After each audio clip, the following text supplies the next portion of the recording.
stage the wonderful Prabha Thomas, who speaks to us from India. Now, you guys will have seen on her abstract and, of course, her biography, Prabha has huge experience. I mean, she looks so young, but she has all of this wonderful experience with regards to actually managing risk. And so, Prabha, I'm going to pass across to yourself to give a full introduction and then to get cracking with your talk. Thank you very much. Round of applause.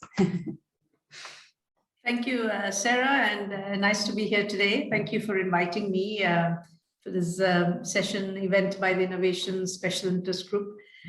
So I work with the Tata Consultancy Services. I am the Chief Risk and Compliance Officer.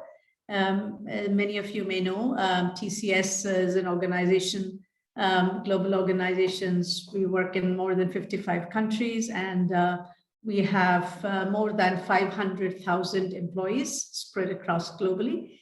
And we work with a lot of customers in various verticals. Many of our customers are in the Fortune 500. And in my role, of course, I look at enterprise risk management and regulatory compliance for the company as a whole globally. So this is something that keeps me and my team, tuned in to what's happening across the globe and what's happening internally at any point of time. So I want to just take this, spend a few points talking about why we need to look at technology in risk management. I've been doing, been in this space in risk and compliance and governance for a couple of years now. Earlier on, I was focused on maybe the earlier decade on operational risk, but now looking at enterprise risk across, whether it is strategic risk, operational, compliance risk, and even catastrophic risk. Now, we all know that in the last 2 years, organizations have been going through a lot of disruption, many organizations, and a lot of change, especially with what the pandemic, has unleashed. And therefore, it's very important to talk about how the digital transformations that organizations is going to are helping them grow. And while businesses are moving forward with all these technologies, as risk professionals, as GRC professionals, are we also leveraging all that is available out there from a digital innovation perspective in our work as well? So let me just share this, a few slides. I can share this. I hope that's up. Perfect. So I would like to, call this as a machine first approach. That's a philosophy that we in TCS talk about for businesses who are in this industry 4.0 or business 4.0 world. So today, more and more, we see organizations very focused, being purpose driven. And I think the experience of the last 2 years has driven more organizations to look at resilience and how quickly you can adopt, right, and adapt and be agile in the face of all these uncertainties that may hit us. So leveraging the digital technologies, we see 4 specific behaviors that organizations are adopting to look at better business outcomes. One is, of course, mass personalization. While you are addressing, thousands and thousands of consumers or customers, how are we able to get to that power of one and mass personalize? And then creating exponential value, leveraging ecosystems. It's a connected world out there today, right? None of us no organization can work in a silo. So as we work with more partners, more, ecosystems, even across verticals, and even sometimes with competition, how do we add value and bring value in this connected world in a larger ecosystem? And the fourth very important point, which I want to focus on, and we really speak about, is embracing risk. So it's not just about mitigating risk, which is the traditional way of thinking, but today, how does an organization look at a risk in a different way to say, look, I can take this risk, and if I need to take this risk to move forward, what is that enablers that you can provide the organization as risk managers can provide to help business take that decision? So if you really look at the way traditional risk management in an organization happened versus today, organizations need to look at, you have to look at giving the technology the first right of refusal, right? And that's what we mean by machine first, because you need, you cannot go and take decisions the old way by looking at data manually or looking at risk assessments, which you do once in a year or once in a half year, and look at sampling of data, which people have been doing in the past. So the organizations have hunger to take on newer opportunities. The question is what are the intelligent risks that one can take, and how do you understand what's intelligent? You need enablers and technology to help you do that, right? Therefore, organizations are now moving from what they used to do as periodic risk assessments to continuous risk assessments, right? And you no longer need to, let's say, sample when you do in an audit, but you could actually run with your technology the entire population and find out hotspots and risks from across the organization.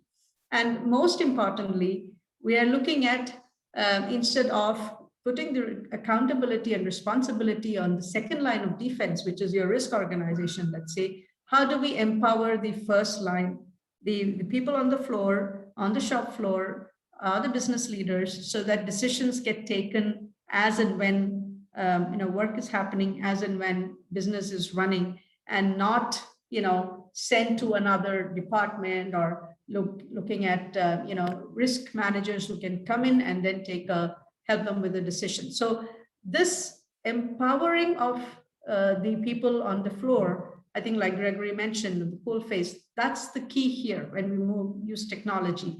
And therefore, this philosophy will actually empower all the users with, one is, of course, hindsight, because the reality is, as more and more digitization is happening and we are digitalizing, there's an abundance of data, right, with all organizations. The question is, what are we doing with that data? What's the value we can mine from that data?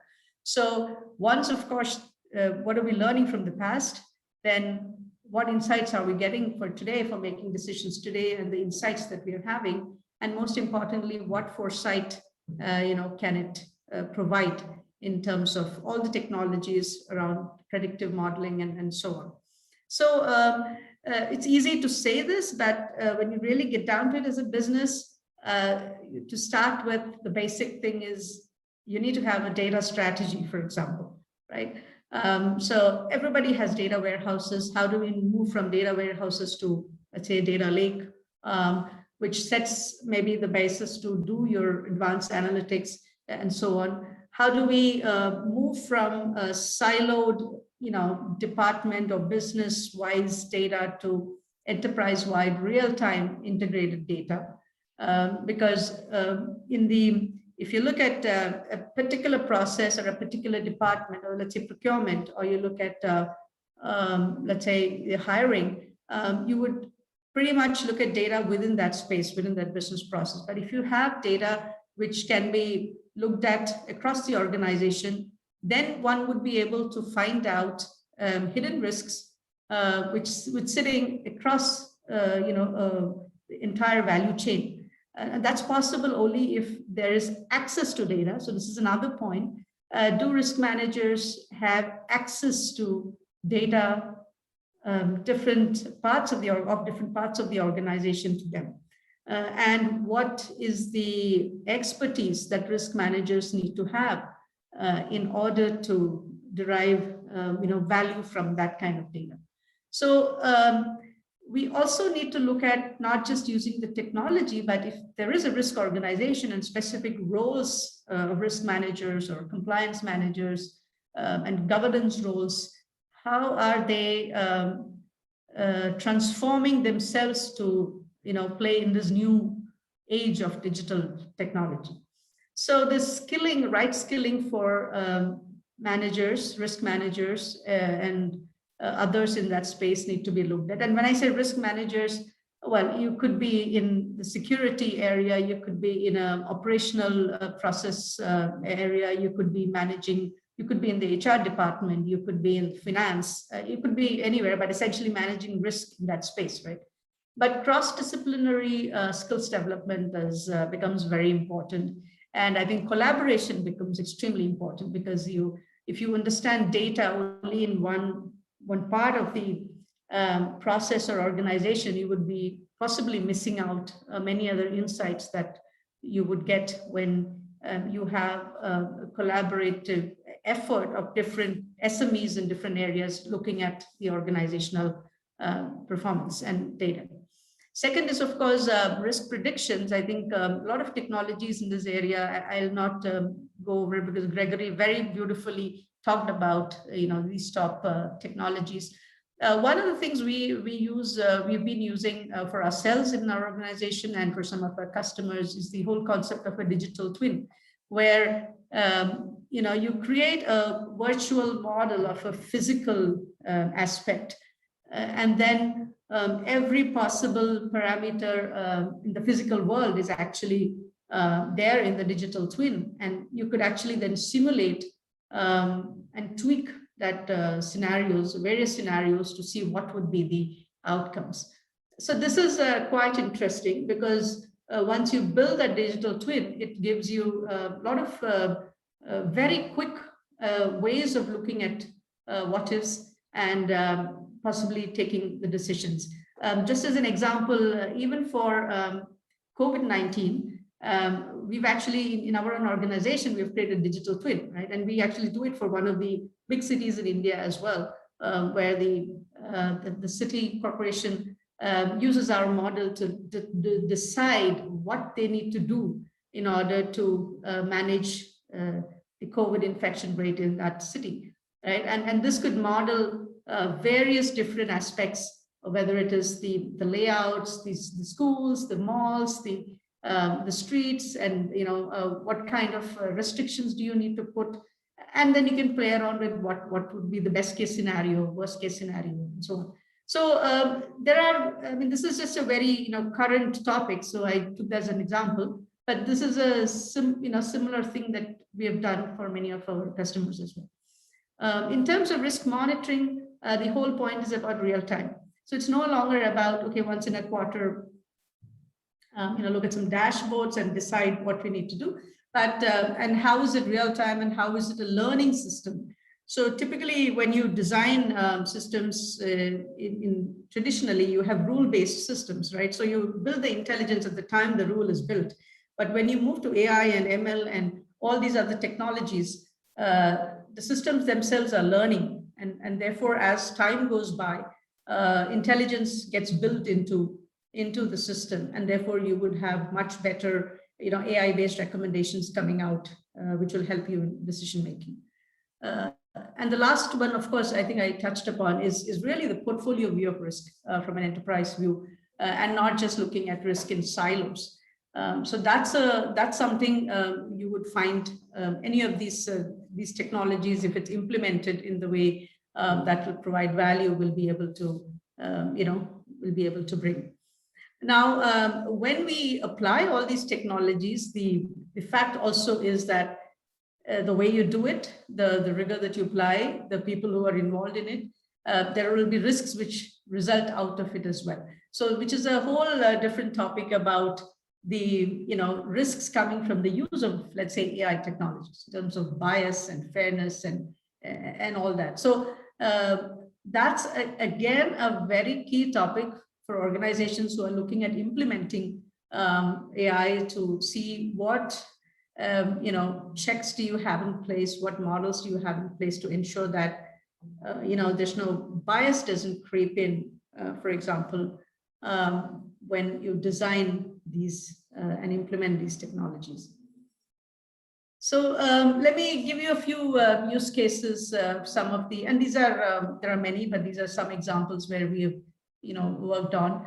Of course, financial risk is and that sector, BFSI sector itself, is very well known, and I think they are much advanced than maybe the rest of the verticals in this area in terms of using digital technologies for risk management. But one of the, I think the big areas that's going to come up in a big way is probably how we're going to use quantum computing in the area of risk modeling and so on. So that's probably a field much more to be explored in the future.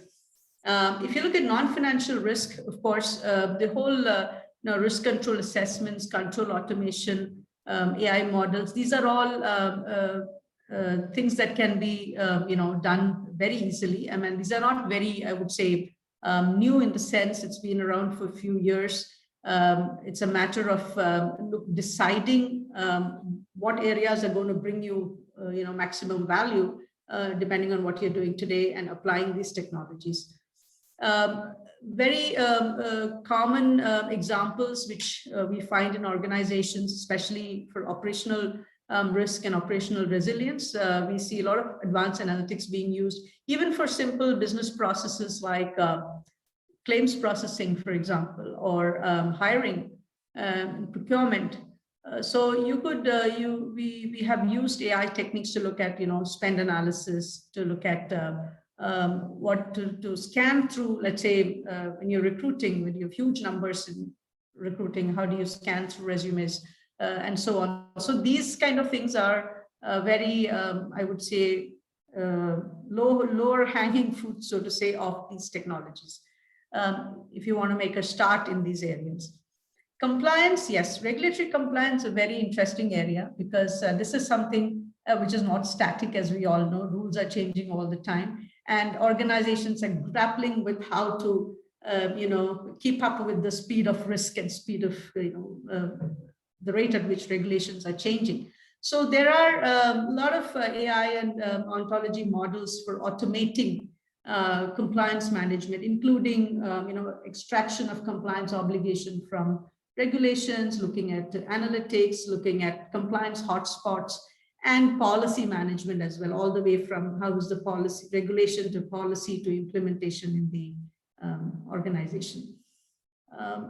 And another area is financial crime, which is, of course, a great area where you could, all these technologies have been implemented in various ways. Some examples I've put out there. So whether it is anti-money laundering, whether it is, fraud detection, and so on, we have seen we have worked with many of our customers also to implement these with very, very, excellent results that organizations are realizing. So the message is that risk managers and the risk management, if you have a division or an office like that, it's time that we look at how to utilize these digital technologies to enable not just the second line of defense, but the first line of defense, so that we have a better decision making and empowered right at the front line, so that people can be as agile as possible and take decisions even on a daily basis and implement them the next day. So if we can get to that, look at the kind of value and that an organization would be able to derive. There have been several such examples which we have worked with customers on, how they can actually just in a day's time transform a lot of their business aspects simply because of the power that technology can bring. So I will stop here, Sarah. Fantastic. Thank you so much, Prabha. So round of applause, everybody. I think that was an absolutely, again, brilliant summary of, okay, so actually, where do we see this stuff truly being applied? And there are some awesome little sound bites, which I'm sure are going to come through in the blog that's been written afterwards, including, okay, so we want to embrace our risk. We've got our data lakes that, of course, we're creating. And there's a great question actually that's come in on chat around, okay, well, actually, how do you create that data lake? Who looks after it? Type thing, especially because you've got so many people inputting and also extracting knowledge, I guess, from it. But then also coming into this concept of digital twins. And I've written a note here saying sacrificial twins, question mark, because I guess that those are twins that you can play with and you can manipulate in that safe environment. So absolutely fantastic. And I've got one question for you. So everybody, please do feel free to pop your questions into the Q&A or the chat for Prabha, because we are going to have to move on to our next speaker fairly quickly, unfortunately. But my question is, so you mentioned right at the start that in terms of all of the data, for example, that we have the ability to collect and then analyze and do something with. Perhaps, do you feel that the role or the activities that are carried out by the different lines of defence, so by what would traditionally be done by your internal auditors, actually is now able to be done by the second line? Do you see a shifting in terms of some of that? So it's not just the risk management that's shifting, but also that assurance and the broader governance and compliance piece. Yeah, absolutely, absolutely, Sarah, because today, the great thing is that technology is available to everyone. It's not just with the CIO organization, or the auditors have some special, technology and software to sift through data. So we are finding that, and that's why continuous risk assessments, continuous control monitoring, and continuous audits. So we even talk of continuous audits, which happen, and we don't therefore need to wait for that quarterly audit, to find out. Maybe 60-70% of what could be found out could just be found out using technology now, because there is data. But of course, there is a context to that which an internal auditor could bring from their experience and all that. Definitely that value is there. But we do see things moving, shifting left in terms of the audits as well. Brilliant. Thank you very much, Prabha. I think you have just auditors have a much tougher job now. Add more value, yes. As a risk manager, I once upon a time I did do a stint as an auditor, but I think you've sent a shiver down everybody's spines by saying continuous audit,